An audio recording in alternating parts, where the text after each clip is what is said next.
Türkmenistanda COVID-19 aladalarının arasında Türkmen häkimetleri yurtdaky hereket çäklendirmelerini hassa güýçlendirýärler. Mary vilayetinde etraplaryň arasyndaky awtobus gatnawlarynyň tas ählisi togtadyldy.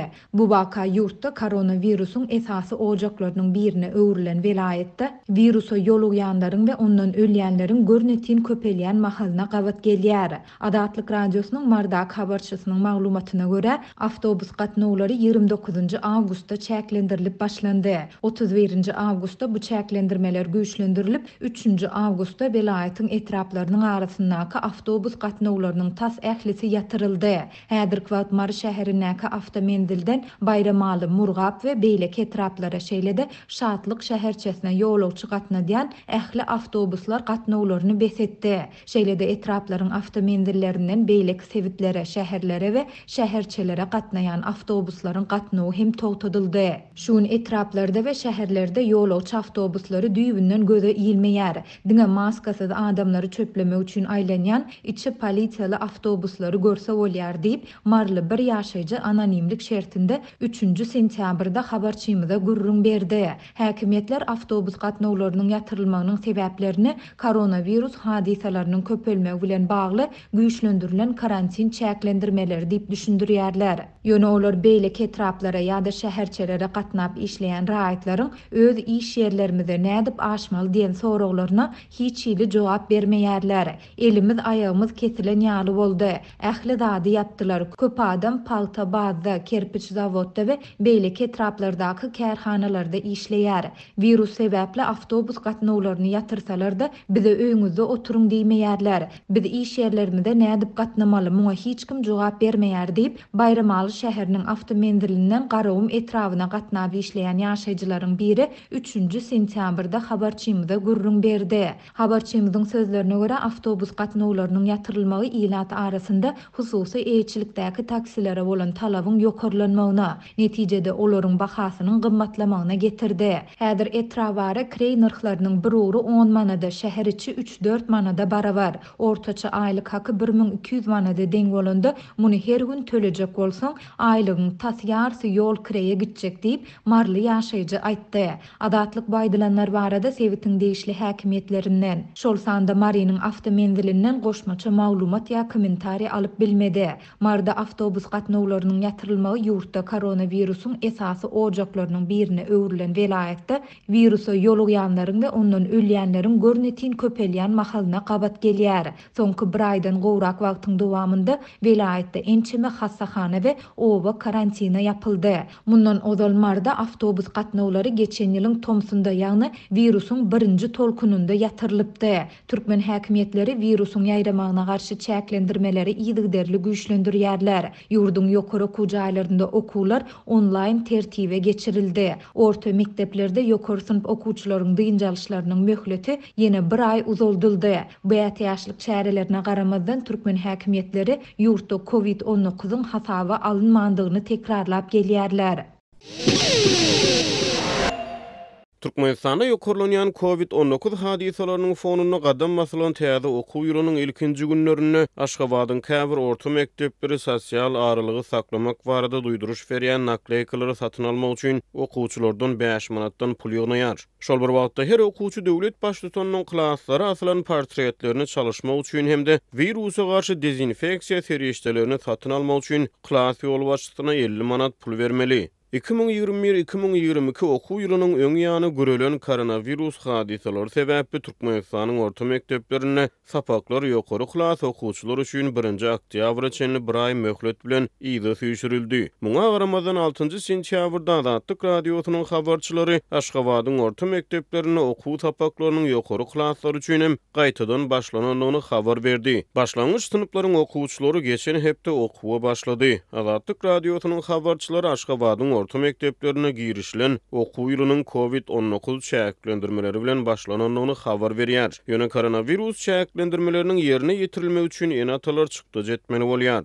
Ýaňy oglum mektepden gaýdyp geldi. Klas ýolbaşy her okuwçydan 50 manat ýygnalmagyny talap edýär. Bu pul klaslarda prezidentiň portretlerini çalışmak üçin we virusa garşy dezinfeksiýa serişdelerini satyn almak üçin ýygnalýar diýip bir Aşgabatly enata Adatlyk radiosynyň habarçysyna gurrun berdi. Onuň sözlerine görä bu ýygynalan puluň ucundan mektep müdüriniň otagyna sprey hem satyn alınır. Bu spreyin kömegi bilen müdürün otagynyň howasyny arassalamak gözeňinde tutulýar. Görnüşinden mektep partalaryny okuwçylar sosial aralyk düzgünlerine laýyklykda oturdylýar. Bu düzgünü berja etmek maksady bilen oturulmaly däl, partalaryň ýüzüne atanak işaratyny goýmak üçin nakleyka ýelmenýär. Şol nakleykalar satyn almak üçin her okuwçydan 5 manat meşberine pul ýynalýar. Türkmenistanyň orta mekteplerine galy berse-de ýurdun edara kärhanalaryna prezidentiň portretleri ýygyderli ýagdaýda çalşyrylýar.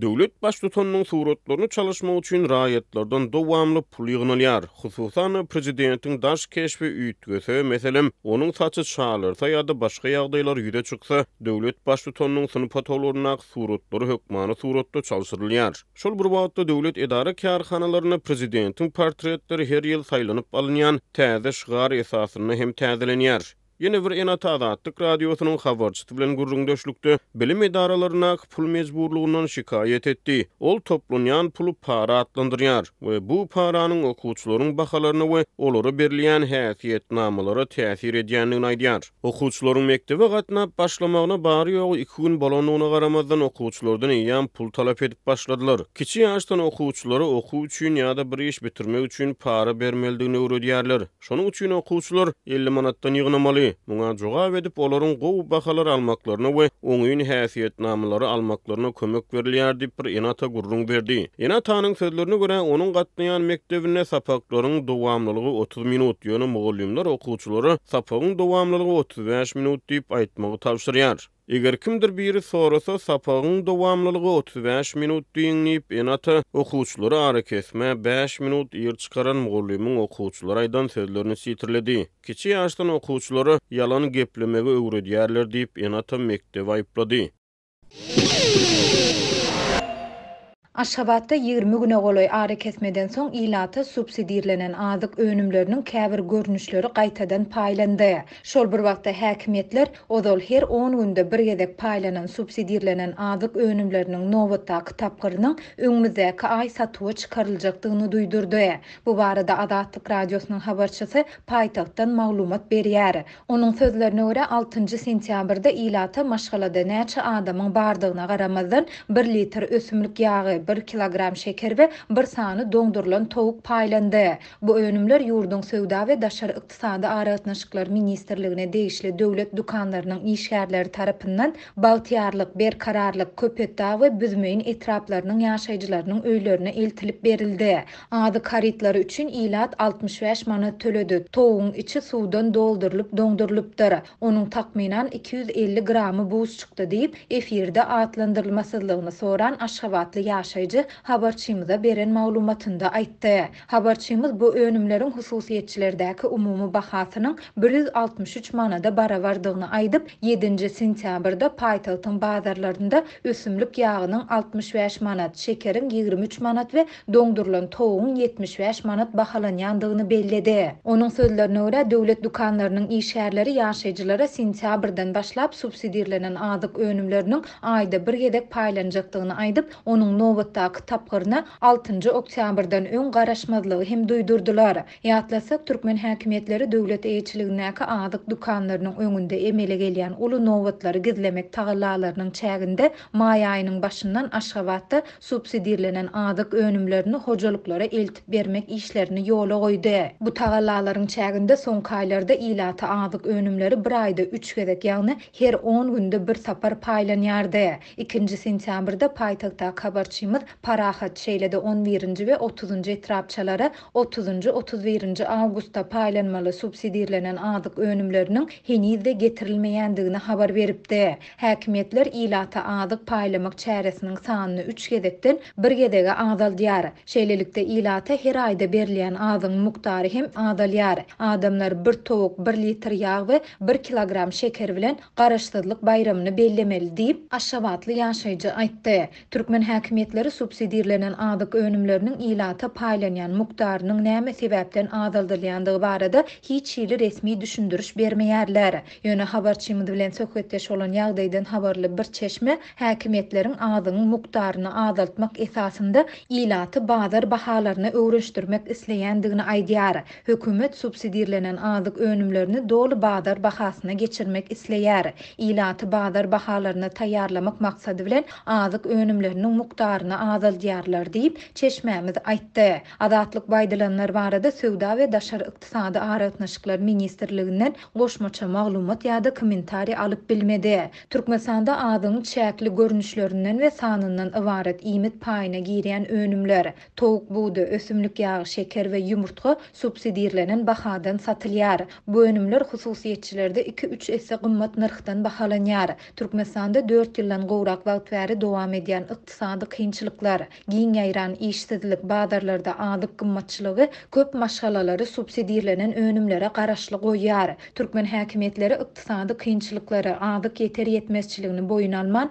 daşary döwletlere ynsanperwer kömegini iýerýär şeýle-de ýurtdan eksport edýän azyk önümleriniň möçürini artdyrýar.